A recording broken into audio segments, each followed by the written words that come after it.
কেন্দ্রের জনবিরোধী বিভিন্ন আইন পাশের বিরুদ্ধে ধর্মঘটের সমর্থনে বামেদের বিক্ষোভ গোঘাটে।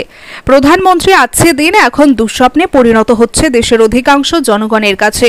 বাম সমর্থনে ধর্মঘটের সামিল বিক্ষোভকারীদের দাবি, দেশের অধিকাংশ মানুষ দাস থেকে কৃতদাসে পরিণত হচ্ছে, ঠিক যেমনটা ছিল ইংরেজ আমলে। খেটে খাওয়া মেহনতি মানুষের উপর চলছে নিপীড়ন, নির্যাতন এবং শোষণ। বছরের পর বছর এই তিন সারাসের আক্রমণে দেশের জনগণের বৃহৎ একটি অংশ দরিদ্র থেকে দিন দরিদ্রে পরিণত হচ্ছে। কয়েকদিন আগেই কেন্দ্রীয় সরকারের অধীনে থাকা একটি আর্থিক সংস্থার দাবি, প্রত্যেক ভারতীয় নাগরিকের মাথাপিছু ঋণের পরিমাণ বর্তমানে 50,000 টাকা। সত্যিই প্রধানমন্ত্রীর আজকে দিনের এক উজ্জ্বল নিদর্শন। থেমে নেই তারপরও কেন্দ্রীয় সরকার। দেশের জনগণকে কৃতদাসে পরিণত করার এবং আর্থিকভাবে শোষণ করার প্রয়াস চলছে সামনে। কেন্দ্রীয় সরকার পর্যায়ক্রমে এমন সব জনবিরোধী আইন আনছে যাতে করে সাধারণ থেকে অতি সাধারণ মানুষ নিশ্চিন্তে নিঃশ্বাস নেওয়ার অবকাশ পাচ্ছে না। আর তারই বিরুদ্ধে আজ বামফ্রন্ট সমর্থিত বিভিন্ন ট্রেড ইউনিয়ন সহ অন্যান্য বেশ কয়েকটি ইউনিয়নের সমর্থনে আজ সারা দেশব্যাপী ধর্মঘটের সমর্থনে বিক্ষোভ মিছিলে সামিল গোঘাটের বিভিন্ন এলাকাও। হুগলির গোঘাট থেকে সন্তোষ সাঁতরার রিপোর্ট, সময়ের সংবাদ। আজকে ধর্মঘট চলছে, বন্ধ করতে খানা শিল্পের জমিতে শিল্প স্থাপন করার দাবিতে আজকে ধর্মঘট সফল করুন, সফল করুন, সফল করুন। বিভাজনের রাজনীতি বন্ধ করে সর্বস্তরের মেহনতি জনতার ঐক্য করার দাবিতে আজকের ধর্মঘট সফল করুন, সফল করুন, সফল করুন। অবরোধ করছি আমরা জনজীবন আজকে স্তব্ধ করে দিতে চাইছি। কেন্দ্রের বিজেপি সরকারের এটা প্রতিবাদ।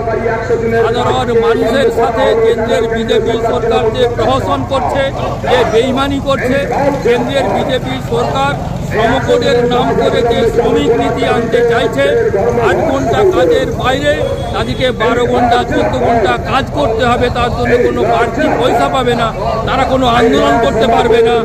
এই যে তাদের কেন্দ্রের বিজেপি সরকার যে শ্রমিক বিরোধী আইন আনতে চাইছে, গোটা দেশ জুড়ে কর্পোরেটদের হাতে গোটা ভারতবর্ষের বাজারটাকে তুলে দিতে চাইছে শ্রমিকদের গোলা টেপে। এর বিরুদ্ধেই আমাদের ধর্মঘট। আমাদের ধর্মঘট কৃষকদের ফসলের ন্যায্য দাম, কৃষি যন্ত্রপাতি কেন্দ্রের সরকার সরবরাহ করতে হবে, রাসায়নিক সারের যে কালোবাজারি চলছে তার বিরুদ্ধে আমাদের ধর্মঘট। আমাদের ধর্মঘট ক্ষেত মজুরদের স্বার্থে। 60 বছর হলে তাদেরকে পেনশন দিতে হবে, অস্থায়ী নিয়োগ বন্ধ করতে হবে, ন্যূনতম 26,000 টাকা দিতে হবে এবং মাসিক 6,000 টাকা পেনশন দিতে হবে। আমাদের ধর্মঘট খেটে খাওয়া মানুষদের স্বার্থে, তাদের দাবি নিয়ে, তাদের জীবন যন্ত্রণার দাবি নিয়ে আমাদের ধর্মঘট। আপনারা বলুন তো যে দ্রব্যমূল্য আজকে কোন জায়গায় গিয়ে দাঁড়িয়েছে? যারা খেটে খায় তারা এই বাজারেতে তারা এই রোজগার করে কি করে সংসার চালাতে পারবে? আমরা তো লুটে খাওয়ার জন্য না।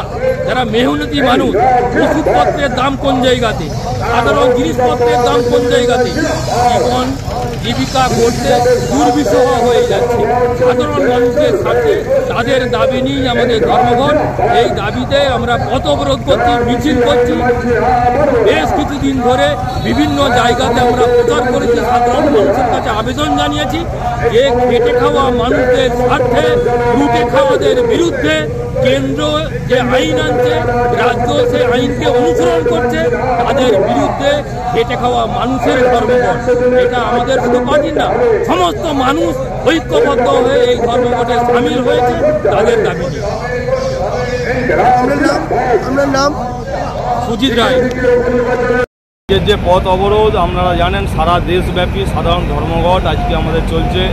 কেন্দ্রের বিভিন্ন রকমের যে নয়া আইন আনছে, জনস্বার্থ বিরোধী আইন, সে আইনের বিরুদ্ধে সারা ভারতব্যাপী শ্রমজীবী মানুষকে আমরা ঐক্য করার ডাকে আজকে সাধারণ ধর্মঘট পালন করছি। আমাদের কৃষক সভা, খেতমজুর ইউনিয়ন এবং অন্যান্য ট্রেড ইউনিয়ন এবং ফেডারেশন সমূহের ডাকে আজকের এই ধর্মঘট আপনারা দিকে দিকে দেখতে পাবেন চলবে। সারা ভারতব্যাপী এই আন্দোলন আজকে চলবে। আপনারা দেখতে পাচ্ছেন সাংবাদিকতা যারা করছে তাদেরও স্বাধীনতা নাই, বাচ্চা ছেলে মেয়ে থেকে স্কুল কলেজে পঠন পাঠন করছে তাদের স্বাধীনতা নাই। সর্বোপরি এই যে স্মার্ট মিটার, কৃষকদের বিরোধী যে আইন আনছে, স্মার্ট মিটার এনে মানুষকে বিকলাঙ্গ করে দেওয়া, তার বিরুদ্ধে আমাদের ধর্মঘট। এবং এই যে শ্রমকোড, 8 ঘন্টা মানুষের কাজের দাবি, সেই 8 ঘন্টা কাজটাকে 12 ঘন্টা এরা করতে চাইছে। মানুষকে দাস থেকে কৃতদাস, মানুষকে সর্বোপরি সেই ইংরেজ আমলে আমরা যে দেখেছি যে মানুষকে কৃতদাস করে রাখা হতো, আজকের দিনে সেই প্রয়োজনীয় অনুভব করছে আমাদের মোদী সরকার কর্পোরেটদের হাতে কৃষি ব্যবস্থাকে তুলে দিয়ে, বিভিন্ন জায়গায় সংস্থাকে কর্পোরেটদের হাতে তুলে দিয়ে আপনাকে আমাকে কৃতদাসে করে রাখা হবে। এই চক্রান্তের বিরুদ্ধে আজকে সাধারণ ধর্মঘট আমাদের চলছে। আমার নাম সুভাষ বৈরাগী।